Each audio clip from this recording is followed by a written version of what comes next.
Hello प्यारे मित्रों, आपका स्वागत है इस प्यारे से YouTube channel Mukesh Tech Education में। आज हम लोग बहुत ही शानदार चैप्टर लेकर आए हैं आपके सामने मैथ का, वो भी कक्षा 12 का, जिसका नाम है क्या, अवकल समीकरण, डिफरेंशियल इक्वेशन। ठीक है, तो अवकल समीकरण एक ऐसा चैप्टर है कि जिससे आपके बोर्ड एग्जाम में होने वाली मैथ की परीक्षा यानी गणित की जो परीक्षा होती है उसमें से अधिकतर काफ़ी क्वेश्चन इस चैप्टर से पूछे जाते हैं, जिसमें काफ़ी फेमस क्वेश्चन है, जिसमें पूछा जाता है कोटि क्या है, घात क्या है। बात समझ में आ रहा है ना। आपको एक अवकल समीकरण दे दिया जाएगा, अब पूछेगा कोटि क्या होती है, घात क्या होता है। ठीक है, तो आज आपका इंट्रो है, इंट्रोडक्शन क्लास है इसका, यानी कैसे हम लोग पहचानेंगे अवकल समीकरण क्या है क्या नहीं है। ठीक है, उसके बाद हम लोग फिर इसके बाद कंटिन्यू करेंगे एनसीईआरटी किताब का 9.1, फिर 9.2 आएंगे, फिर 9.3, ऐसे हम लोग बढ़ते जाएंगे। ठीक है, तो बिना इंट्रोडक्शन को कुछ समझ में नहीं पाए हैं कि आप लोग क्या होता है, बिना इंट्रोडक्शन समझे हम लोग कहे क्वेश्चन सॉल्व कर लें तो नहीं कर सकते। ठीक है, देखिए होता ये है कि जैसे हम लोग पिछली कक्षा में पढ़ते थे, क्या पढ़ते थे कि कोई समीकरण दिया रहता था। जैसे यहाँ पर मान लेते हैं हम लोग 5x + 4 दे दिया जाता था, तो यहाँ पर x की घात 1 होती थी, तो इसको हम लोग क्या बोलते थे, रैखिक समीकरण। क्या बोलते थे, रैखिक समीकरण कहते थे। ठीक है, क्योंकि घात 1 है। और रैखिक समीकरण को हम लोग एक नाम और देते थे, एक चर वाला समीकरण। क्या, एक चर वाला। कौन सा, एक चर। एक चर मतलब केवल क्या मिल रहा है, केवल x मिल रहा है, इसको बोलते हैं एक चर। अगर कहीं इस तरह दे दिया जाता था कि मान लीजिए यहाँ पर 5x + 4y + 9 = 0 कर दिया जाता था, तो यहाँ पर ये समीकरण कैसा बोलते थे, इसको दो चर वाले समीकरण बोलते थे। क्या बोलते थे, दो चर वाले समीकरण। क्यों, क्योंकि यहाँ पर x मिला और क्या मिल गया, y मिल गया, दो चर मिल गए। बात समझ में आ रहा है ना। यानी इसका जो रूप होता था वो रूप इस तरह होता था कि ax + b के रूप में होता था, यहाँ पर एक चर मिलता था। ये कैसा होता था, ये ax + by + c के रूप में मिलता था, तो यहाँ पर कितने चर हो गए, ये दो चर हो गए। ठीक है ना, बात समझ में आया। और अगर इसी को इस तरह लिख दिया जाता था कि ax² + bx + c = 0, तो इसको हम लोग क्या बोलते थे, द्विघात समीकरण, क्योंकि कितनी घात हो जाती थी, दो घात हो जाती थी। ऐसे ही यहाँ पर अवकल समीकरण होता है। क्या होता है, अवकल समीकरण होता है। तो ये हम लोग पिछले कक्षा में पढ़े थे कि ये होता है रैखिक समीकरण, एक चर वाले समीकरण, ये दो चर वाले समीकरण, ये द्विघात समीकरण होता था। बात समझ में आया ना। लेकिन हम लोग को पढ़ना क्या है, हम लोग को पढ़ना है, हम लोग को यहाँ पर क्या पढ़ना है, हम लोग को पढ़ना है अवकल समीकरण पढ़ना है। क्या पढ़ना है, अवकल समीकरण। ये क्या होता है, ये होता है, ध्यान दीजिएगा अच्छे से, ये होता है x dy dx + y = 0। ये होता है, क्या होता है, x dy / dx + y = 0, जिसको हम लोग क्या कहते हैं, अवकल समीकरण होते हैं। जहाँ पर यहाँ जो लिखा है x होता है स्वतंत्र चर, इसको बोलते हैं x को स्वतंत्र चर, और y को क्या बोलते हैं, परतंत्र चर बोलते हैं। ठीक है, और dy जो dx लिखा गया है उसे बोलते हैं अवकलज। क्या बोलते हैं, अवकलज बोलते हैं। बात समझ में आ रहा है। यानी इसको अगर हम लोग डिफाइन करें तो डिफाइन कैसे कर सकते हैं, डिफाइन हम लोग कर सकते हैं क्या, कि यहाँ पर लिखा क्या है, परतंत्र का, यहाँ पर लिखा ना, परतंत्र चर का स्वतंत्र चर के सापेक्ष अवकलज क्या कहलाता है, अवकल समीकरण कहलाता है। बात समझ में आया। कैसे डिफाइन कर सकते हैं, वैसे आता नहीं डिफाइन करने, जाने रहिए। क्या कि यहाँ पर लिखा क्या है, परतंत्र चर का, यानी y क्या होता है, परतंत्र चर होता है, परतंत्र चर का स्वतंत्र चर के सापेक्ष क्या होता है, अवकलज। ये क्या कहलाता है, हमारा अवकल समीकरण कहलाता है। यहाँ तक बात समझ में आई, यहाँ तक कोई प्रॉब्लम आपको नहीं आई होगी। ठीक है, अच्छा, अब ये किस किस रूप से लिखा जाता है आप उसको समझ जाइए, क्योंकि बिना उसको समझे आप लोग नहीं समझ पाएंगे। कैसे, यहाँ पर इस तरह भी लिखा जाता है, देखो ध्यान से, जैसे यहाँ पर मैं लिख दूँ डी वाई और यहाँ पर डी एक्स, इसको कहीं कहीं आप वाई डैश देखोगे, ठीक है। यानी वाई डैश मतलब एक बार क्या किया जा रहा है, एक्स के सापेक्ष अवकलन किया जा रहा है, ठीक है। बात समझ में आया। अगर कहीं इस तरह लिखा गया हो d two y upon d x square, तो यहाँ वाई लिखकर डबल डैश, इसका मतलब वाई जो फंक्शन आपको दिया जाएगा उसका कितने बार अवकलन करोगे, 2 बार करोगे। तो इसको इस तरह भी लिखा जाता है, इसको इस तरह भी लिखा जाता है। अगर कहीं d3y अपॉन ओवर d3³ लिखा जाए, इसका मतलब y कितने बार है, ये 3 बार, इस तरह भी लिखा जाता है। बात समझ में आया। तो अगर एक बार होगा तो डैश लगा देते हैं, अगर 2 बार उसी जो फलन आपको दिया जाएगा, अभी परेशान बिल्कुल मत हो, निश्चिंत रहिए, एक एक क्वेश्चन समझेंगे आप बहुत लाजवाब तरीके से, ठीक है। अगर 2 बार हो तो वाई डैश लिखेंगे, 3 बार होगा तो वाई ट्रिपल डैश लिखते हैं, ठीक है। जैसे यहाँ पर मैं एक समीकरण लिख दूँ, यहाँ पर लिख दूँ ए और d y d x plus 4 equal to 0। तो एक तो ऐसे लिखा जा सकता है अवकल समीकरण, एक लिखा जाता ए, इसको लिख क्या सकते हैं, डिवाइड वाई डैश, ऐसे लिख सकते हैं वाई डैश अब प्लस 4 इक्वल टू 0।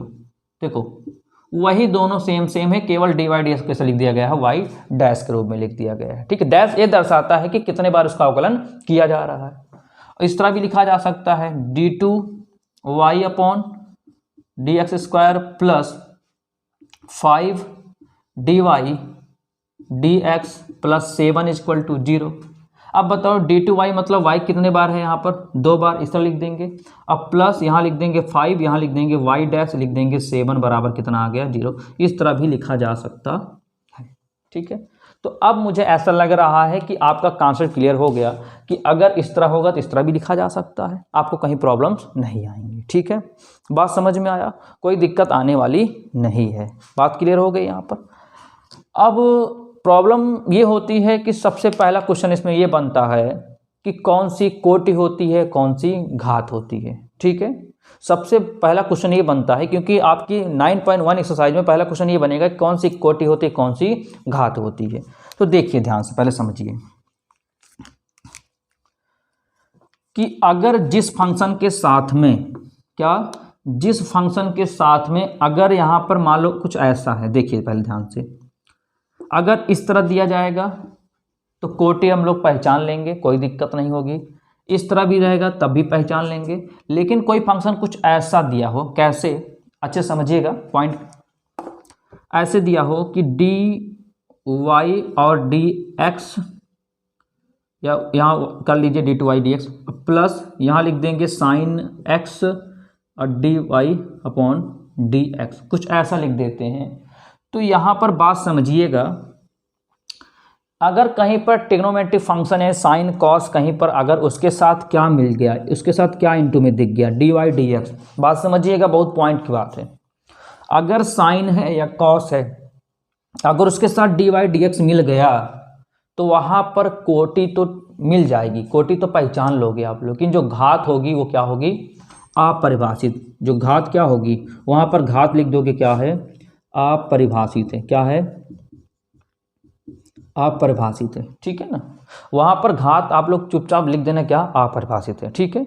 तो आइए पहले हम लोग समझते हैं कोटि कैसे निकालोगे, फिर घात कैसे निकालोगे, तब ये वाला कॉन्सेप्ट आपका और अच्छे समझ में आने वाला है, ठीक है। बात समझ में आया। तो देखिए यहाँ पर हम लोग इसको पूरा रफ करते हैं, आप इसको लिख लीजिएगा, ठीक है। तब आपको हम समझाते हैं कोटि कैसे निकालते हैं, घात कैसे निकालते हैं, ठीक है। चलिए इसको हम रफ कर देते हैं, अच्छा समझिएगा, पॉइंट पॉइंट करके पूरा एक एक पॉइंट आपको बताया जा रहा ताकि आप खुद ही, ठीक है ना, आप इसको समझ लीजिए। उसके बाद समझने के बाद आप अपनी बुक ओपन कीजिए, आप देखिए सभी प्रकार की कोटि घात आप निकाल लेंगे, ठीक है। देखिए जैसे यहाँ पर लिख देते हैं d y d x plus 4 equal to 0, ठीक है। बात समझ में आ रहा है। तो अगर मैं पूछूं कोटि कितनी होगी, यहाँ पर 2 शब्द आ रहा है, एक आ रहा है कोटि क्या है, एक आ रहा है घात क्या है। तो कोटि क्या होती, कोटि मतलब कितने बार उसका अवकलज हुआ है। तो यहाँ देखो dy dx एक ही बार हुआ है ना, तो इसको बोलेंगे कोटि बराबर एक। और जिसका अवकलज जितने बार हुआ है उसके ऊपर घात कितनी लगी है उसी को बोलेंगे क्या, उसकी घात। जैसे यहाँ पर dy dx है, यहाँ एक ही बार हुआ है ना अवकलज, इसका अवकलज एक ही बार हुआ है, इसको बोलेंगे कोटि बराबर एक बोलेंगे। और इसकी घात कितनी है, घात कुछ नहीं तो एक मान लेते हैं, घात भी कितनी हो गई, एक हो गई। घात कितनी हो गई, एक हो गई। बात समझ में आया। फिर से और एग्जाम्पल ले लेते हैं हम लोग, और एग्जाम्पल ले लेते हैं। एग्जाम्पल क्या ले लेते हैं, यहाँ से d2y upon dx square plus 5dy dx बराबर 4 इक्वल टू 0। ठीक है, यहाँ पर बात समझिएगा। अब देखिए यहाँ पर अगर हम पूछते हैं आपसे कि कोटि कितनी होगी, कोटि, यहाँ पर कोटि, तो आप देखो यहाँ पर सबसे अधिक अवकलज किसका हुआ है, इसका हुआ, क्योंकि यहाँ पर 2 बार हुआ है तो कोटि बराबर 2 हो गया। और जिसकी कोटि देखोगे उसी की घात भी देखनी पड़ेगी। तो यहाँ पर घात कितनी है, यहाँ पर घात कुछ नहीं तो 1 है, तो घात बराबर कितनी हो गई, घात 1 हो गई। कहाँ से समझ में आया होगा, कोई दिक्कत नहीं सब आई होगी।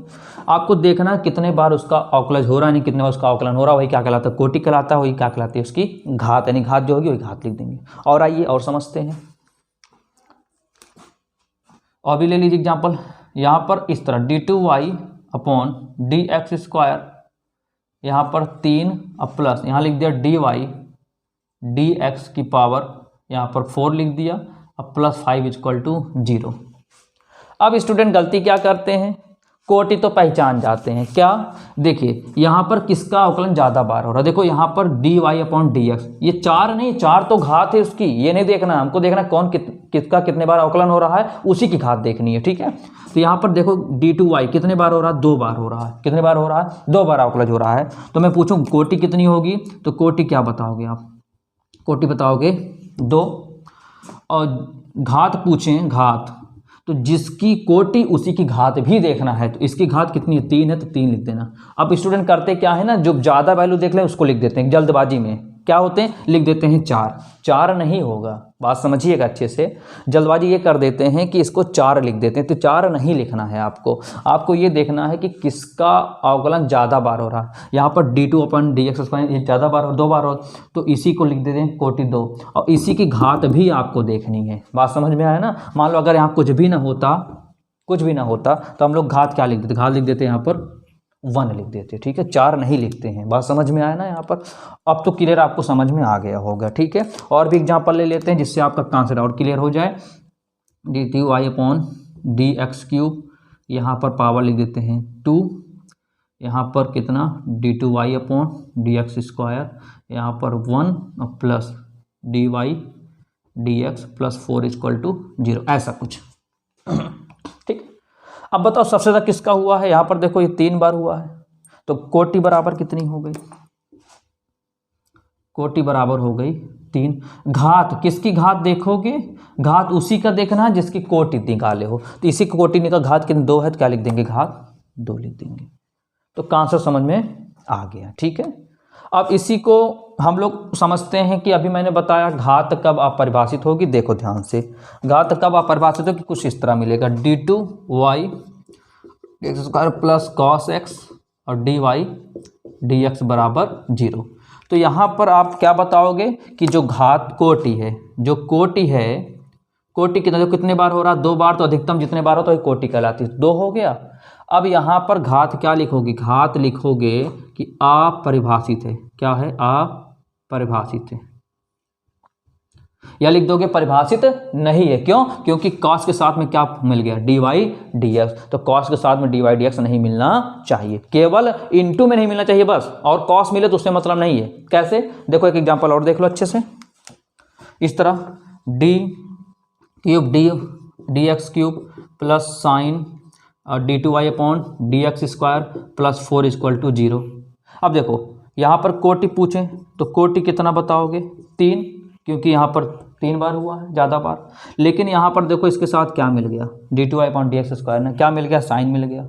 तो इसका मतलब साइन एक्स, तो यहाँ पर साइन मिल गया, इसका मतलब घात क्या बोलोगे, बोलोगे घात क्या बोलोगे, अपरिभाषित, अपरिभाषित है, या बोलोगे क्या कि परिभाषित नहीं, ये बोलोगे। ठीक है। अच्छा, अब गलती क्या करते हैं स्टूडेंट, वो भी देख लीजिए। क्या करते हैं, देखिए ऐसे, जैसे यहाँ पर लिखा है d2y dx² बराबर sine x plus cos x, तो कहते हैं क्या, इसमें ये करते हैं कि कोटि तो लिख देते हैं, कोटि बराबर 2 और घात बराबर लिख देते हैं कि परिभाषित नहीं है। तो आप ये बताओ यहाँ पर कहाँ मिला आपको, dy ds कहीं दिखा, कहीं इनटू में dy ds दिखा, d2y अपॉन ds कहीं मिला ना, कहीं नहीं मिला ना। मैंने अभी आपको बताया साइन और कॉस के साथ में क्या ज्वाइंट होना चाहिए, यहाँ पर कहीं dy ds या d2y कहीं नहीं मिला ना। इसका मतलब कोटि कितनी है, यहाँ पर 2 बार 2 हो गया, और इसी की क्या देख लेंगे, घात, घात कितनी है, 1 हो गई। बात कॉन्सेप्ट आपको क्लियर समझ में आ गया होगा। ठीक है, वीडियो को एक बार बैक करेंगे फिर समझेंगे तो और अच्छे समझ में आ जाएगा। ठीक है, बस आपको ये देखना है कि साइन और कॉस के साथ dy d2 या d2y अपॉन ds कुछ नहीं मिलना चाहिए। बस यहाँ पर देखो कुछ नहीं मिला, जिससे मतलब मत रखो। कोटि मतलब जिसकी अधिकतम अवकलज हुआ वो कोटि होती है, और जिसकी कोटि उसी घात भी देखना है तो घात इसकी 1 है तो 1 लिख दिया गया। बात समझ में आया। और इसी को एक रूप और देते हैं, रूप कैसा देते हैं, इस तरह कि y 1 2 3 ऐसा कर दिया, यहाँ पर 4 प्लस y 2, यहाँ पर 2 प्लस y यहाँ पर 5 इक्वल टू 0, ऐसे कर देता है। अब बताओ कोटि बोलो कितने बार, जो भाई जो डैश ज़्यादा बार दिखे, कितने बार दिखा यहाँ पर 3 बार, तो कोटि बराबर कितना हो गया, 3 हो गया। और घात बता दो, तो जिसकी कोटि देखोगे उसी की घात भी देखना है, तो घात इसकी कितनी 4 है तो 4 लिख देना। बस गड़बड़ नहीं करना, क्या गड़बड़ ये नहीं करना कि अगर इस तरह दिया है y डबल ट्रिपल डैश दिया, यहाँ पर दिया है 2 और यहाँ पर y डबल डैश यहाँ दिया है 5, ठीक, यहाँ पर y डैश प्लस y बराबर 0, कुछ ऐसे दिया गया है, तो ऐसा मत कर देना कि यहाँ पर घात 5 बढ़ा देना, नहीं, आपको ये देखना है किसके अवकलज ज़्यादा बार हो रहा था। आप देखो y कितने बार हो रहा है, 3 बार, तो यहाँ पर क्या लिख दोगे, कोटि बराबर 3 और घात बराबर 5 नहीं लिख देना, जिसकी अधिकतम उसी घात भी देखना है, तो घात कितनी हो गई 2।